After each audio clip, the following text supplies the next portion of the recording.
Drink beer, it's good for you.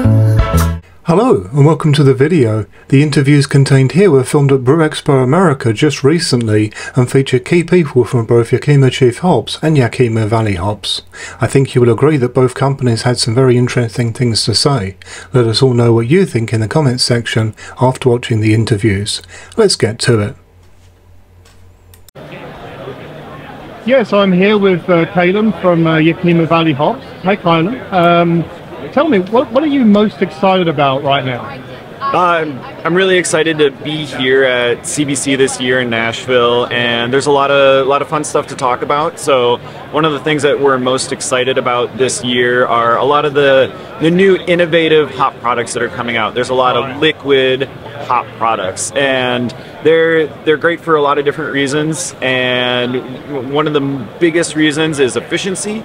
Everybody works hard to brew the best beer possible, and you don't want any drops to go to waste. So if you're spending your whole day brewing a batch of beer, you don't want to have to dump, a couple pint glasses, a couple gallons, a couple barrels out down the drain. That's no fun at all. So efficiency is great, but then the magnitude of flavor, the impact that it has on the flavor and aroma, you can really, they're very, expressive in their flavors and aromas for the different hop varieties. And there's different hop extracts or innovative hop products for pretty much like every step of the brewing process. So there's something like Flex, which is a flowable bittering product that you can use to get your IBUs. Sets a nice, clean, consistent bitter base for any beer recipe. You don't need to get all of your IBUs from it, but you can, just set that good foundation. And then moving into the whirlpool, you can use something like Incognito.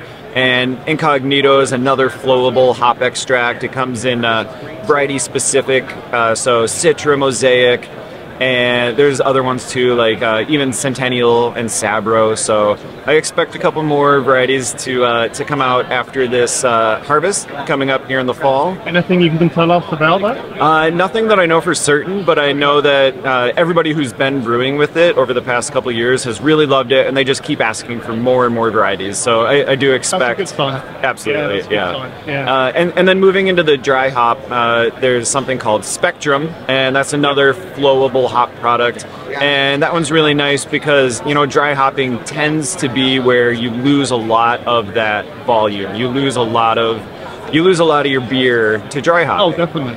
So even if you can just substitute out like 50% of your pellet weight with some Spectrum, you can see incredible gains. Again, flavor impact and aroma impact really big. But some of the brewers that we've been talking with here at the convention who've incorporated some of these products into their brew day, they've been seeing anywhere from like 5 to 10 to 15% volume increases just from reducing a little bit of the plant matter that goes into their beer. And we don't suggest that you completely eliminate T90 pellets. We love T90 pellets. They're classic, they're beautiful for a reason. But it is about finding where you want to get a little bit more efficient in your brew day. So I'm definitely excited about all of those new innovative hop products and liquid hop products that are coming out. And there's a lot of new experimental varieties to be excited about as well. There's the HBC 1019 that I'm really super stoked on for my taste. It's one of the most exciting varieties to be released. Can you tell us a bit more about that? So it's like a really well-rounded fruit character, but I would describe it as like just having an incredible depth of flavor. So there's definitely a little citrus to it, stone fruit, some like really nice like fleshy fruit to it. But I think it's just about the well-rounded like depth of flavor that comes with it, and it is one of those hops where even after the first sip of beer, like your eyes are like wide open. You're like, oh wow, like it's very surprising in a good way. So and then other than that, I would say Mackenzie. So that one is being grown or bred and grown specifically in Oregon for that climate. So they're doing a great job there, and I particularly like that one because one of my all-time favorite varieties is Chinook. Yeah. I love the classics, like just amazing. So it reminds me a lot of Chinook Centennial. It has that really like classic like pine resin, pine needle character to it. Yeah. But then like, you know, above and beyond that, it has a little bit more fruit character. It's a little bit more fruit forward. That sounds good.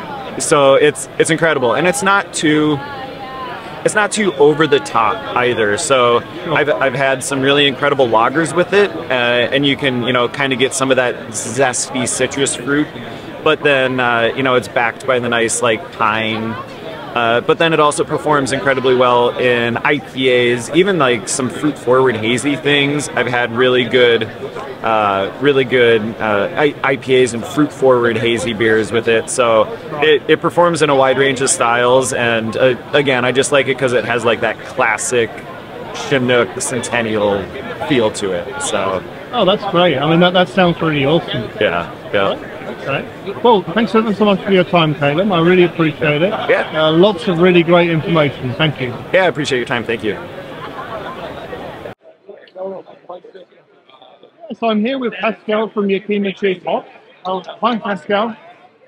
Can you tell me what you think sets Yakima Chief apart from other hops? Yeah, I think some of our differentiation from the rest of the hop industry is that we're a grower-owned company that returns our profits back to the growers for increased improvements in their facilities, and ultimately creating better products for brewers around the globe. So we are very, very proud of that heritage from Yakima Chief, knowing that that's our foundation.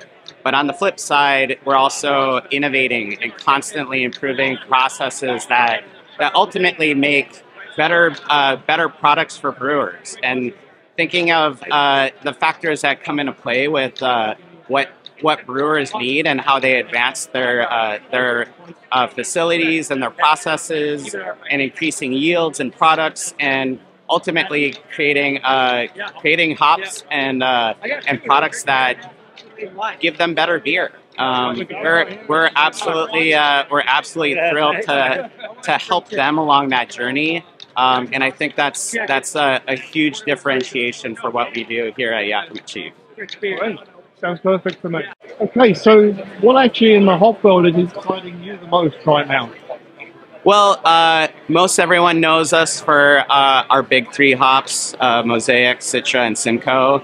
I think what we're most excited about now is our recent partnership with New Zealand Hops, that we are now able to bring in their products and sell those to our customers. Right. They most recently came out with a new variety called Superdelic that has the brewing world buzzing about getting it in their hands and getting it in their beers. But also Nectaron and Nectaron I've been doing work with. Yeah, it's a fantastic hop, and we recently went down to New Zealand for harvest and selection, and the Nectaron variety was just an absolute showstopper. We are so thrilled to be able to have that product in our portfolio, and also get it into cryo pellet form, which has never been done before. So that would be really amazing. I mean, one thing that I did get back as feedback from the homebrewers when I started doing recipes with Nectaron was that in a lot of countries it's quite expensive, but I'm sure the demand is really building. Yeah. I mean, do you think those prices are going to come down anytime soon? I don't know if I can't predict if the prices are going to come down, but our intention with getting some of those T90s into cryo form is to get greater yields coming out of the brewing process. So as the price may not fluctuate all that much, the actual beer that you're creating, you'll have larger volumes and greater aroma impacts using that cryo product itself. Okay, yeah, that makes sense. I mean, that's a form of economy in itself, isn't it? Absolutely, and that goes back to our looking at our innovations to help brewers along with process improvements. And if we can increase yields, that means more beer in kegs and cans, and ultimately greater profits for for the breweries themselves. So it's a way for us to help them along in their business practices. No, that's really good. Well, thank you very much. I appreciate it. Absolutely. Look out for more content on my channel of interviews filmed at the Craft Brewers Conference and BrewExpo America 2023. I have already made live 2 interviews with John Palmer before this video and have more to share yet in the coming weeks.